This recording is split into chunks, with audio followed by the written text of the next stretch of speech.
Thank you, Michael, and hello.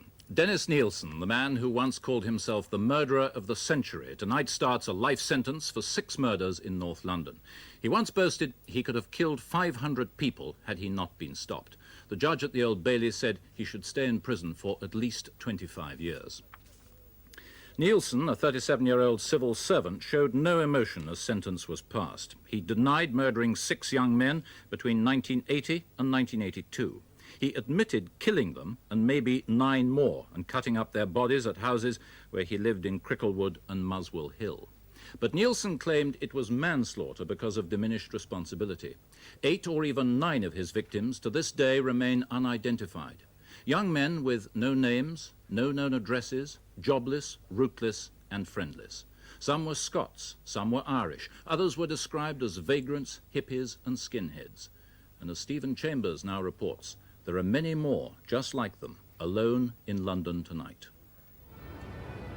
No one will give a precise figure on the number of young people sleeping rough in London tonight, except to say the problem's getting worse by the moment, with middle-class southerners now joining the traditional working-class emigres from the north in the hunt for that elusive job. How long have you been in London?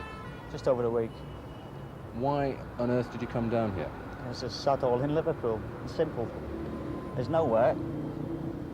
Even my old man, my dad, he's been out of work for 9 years. Only just got a job now. City and Guilds in all sorts, electricals, plumbing, anything. You just can't get anything. So what have I got down there? No future at all. Jimmy's lucky. He's got a bed in the dormitory here at the Centrepoint Hostel in Soho, but with space limited and the demand vast, it can only be temporary. But the staff here will help with social security and other problems before turfing him out again. Well, yes, I think we might have some space. If you could bring John Abel down to our gate and we'll interview him to let him in. But however many such voluntary agencies may shelter at night, there's little that can be done to fill their days and their pockets.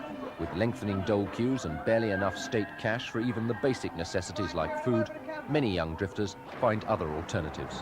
And what about the business of male prostitution, which is fairly rife around here as well? Well, you see them around. I've got at least 2 friends who are, but because they that's want their to life. I'm not too sure. They don't talk about it much. Whether they enjoy it or not is up to them. It's their life. They make money, presumably, don't they? Yes. Good money? I don't know. They've always got money in their pockets. And the police, particularly the West End Street Offences Squad, are only too aware that the rootless youngster represents not only a potential criminal, but also a potential victim, as the Nilsen trial all too vividly revealed. When you get young people on their own in the West End without really much experience of life, they can become involved through the many other sordid characters that we have in the area. They could indeed become victims in a similar fashion. Despite run-ins with the police, the newcomers like Jimmy and Jason remain confident that with a lucky break, a good deal perhaps, all will work out. The long-standing drifters, though, find the facade of confidence more difficult to maintain. What are your feelings at the moment, though? I mean, are you frustrated, lonely? No, not really. No, I'm just hoping that it just changes, but so far it hasn't.